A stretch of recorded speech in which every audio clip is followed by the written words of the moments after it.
Et salut l'équipe, c'est Samy pour Rafraîchis Sports News, j'espère que vous allez bien. Aujourd'hui je suis vraiment content du sujet de la vidéo parce qu'on va pouvoir parler de NFL et de NBA. Parce que je sais qu'avec les playoffs de NFL, ceux qui aiment le basketball, vous êtes un peu frustrés. Aujourd'hui j'ai envie de vous parler de l'émergence des joueurs hybrides dans nos deux sports, en basket et en football américain. Donc on va définir ce que c'est pour qu'on soit bien clair sur le sujet. Les joueurs hybrides, c'est les joueurs avec des carrures atypiques, les joueurs qu'on ne peut pas mettre à une position en particulier. Et j'ai beaucoup de choses à dire à leur sujet, donc si cette vidéo atteint 2000 vues, je ferai une seconde vidéo sur les joueurs hybrides, mais plus l'implication économique de ces joueurs qui n'ont pas de poste prédéfini. Donc pétez-moi les pouces bleus juste en dessous et partagez ça à vos potes, j'ai confiance en vous. Dans cette vidéo, on va voir d'abord qui sont ces joueurs hybrides, comment ils sont nés et comment ils sont arrivés sur le devant de la scène en NFL et en NBA. Et en particulier, pourquoi ils sont beaucoup plus présents aujourd'hui. Et ensuite, je me suis posé une question. Est-ce qu'une équipe de NFL ou de NBA peut gagner avec une superstar qui est de type hybride? Et on est parti. Donc en NFL et en NBA, on voit cette tendance des joueurs hybrides qui est en train de se créer. C'est des joueurs qui cassent les codes, qui ne rentrent pas dans une certaine position, leurs capacités sont variées, ils sont grands et rapides en même temps, ils savent utiliser leur physique et jouer en finesse, mais qui sont ces personnes? En basketball, on parle surtout de Giannis Antetokounmpo, Karl Anthony Towns et Kristaps Porzingis. Et du côté de la NFL, c'est des joueurs comme Tyrann Mathieu, Cam Chancellor, Jimmy Graham et Mark Barron. En NFL, Bill Belichick annonçait qu'il aimait bien ce genre de joueurs qui cassent un peu les codes. Et puis Bill Belichick, il est toujours avant-gardiste sur les joueurs qui changent un petit peu la donne au football américain. Même il y a très longtemps, il avait des safeties comme Eugene Wilson qui jouait cornerback et safety en même temps,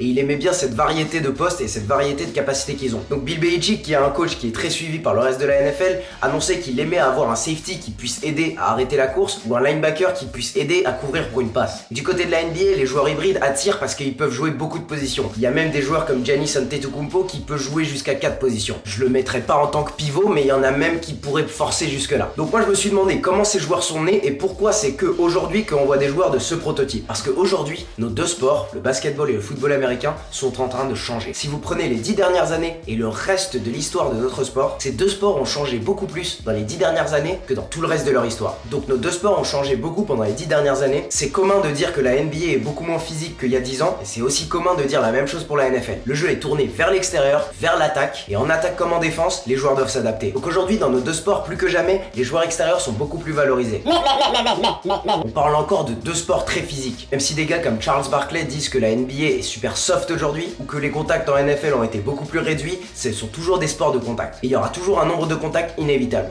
Et même si le sport a changé, il y aura toujours besoin de carrure. Et c'est là où les joueurs hybrides tirent leur épingle du jeu. Par exemple, c'est là où en NBA, il y a des joueurs qui lient l'ancienne NBA avec la nouvelle NBA pour tirer des opportunités. Et c'est là où vous trouvez des gars comme Kristaps Porzingis qui fait 2m11, qui peut jouer dans la raquette, mais il n'a pas peur de tirer à 3 points et il peut dribbler pour se débarrasser d'un défenseur. Et c'est pareil en NFL, les receveurs deviennent grands et forts et les tight ends ne sont plus des hommes de ligne mais des nouveaux receveurs. Et face à eux, les linebackers doivent être assez athlétiques pour couvrir des receveurs et aussi plaquer des running backs. C'est là où on se retrouve avec des linebackers comme KJ Wright. Donc maintenant, c'est là où je me suis posé une question. Pensez-vous qu'un joueur hybride peut être une superstar en NBA et mener son équipe vers un titre? Et de même en NFL. Est-ce qu'une superstar de ce nouveau type peut devenir la superstar qui amène son équipe à un titre? On va voir vos meilleures réponses par Snapchat et ensuite je vais vous donner mon avis. Donc pour moi, c'est là où la NFL et la NBA se différencient à ce moment. Donc si on commence par le basket, je pense que ces joueurs hybrides, ils sont prêts à prendre la ligue. Je ressors les deux mêmes noms, mais Kristaps Porzingis et Antetokounmpo, je pense qu'ils sont tous les deux capables d'être dans une équipe qui sont dans la course pour le titre. Et Giannis en particulier, parce qu'il nous a montré sur la dernière semaine qu'il peut être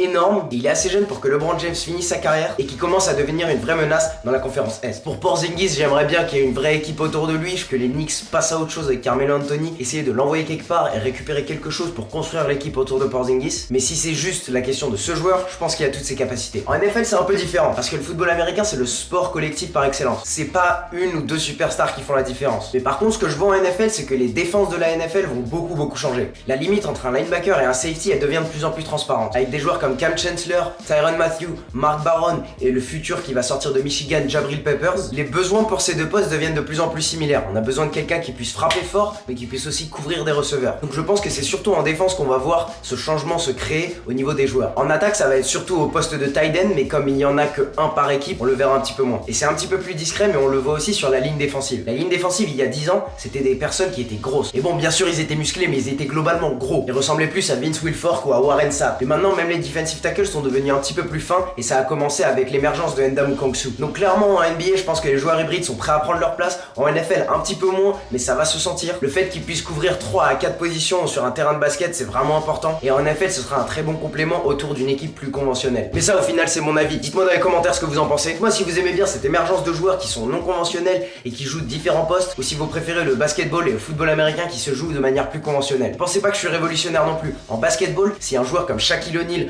arrive dans la draft, je sais qu'il pourrait être dominant même si la NBA est en train de changer. C'est juste qu'il n'y a pas eu de pivot aussi dominant que Shaquille O'Neal qui est venu depuis qu'il a quitté la ligue. En tout cas l'équipe, c'est tout pour moi aujourd'hui. J'espère que vous avez aimé cette vidéo. Mettez un pouce bleu juste en bas si vous avez kiffé. C'est un sujet que je garde en tête souvent, donc si vous avez aimé cette vidéo et qu'on arrive à 2000 vues, on va en faire une deuxième partie. Donc partagez ça avec vos potes, je vous fais confiance. Et pour tout le reste, on se retrouve mercredi 18h pour plus de NFL, plus de NBA. Et ce sera tout pour moi. Allez, ciao!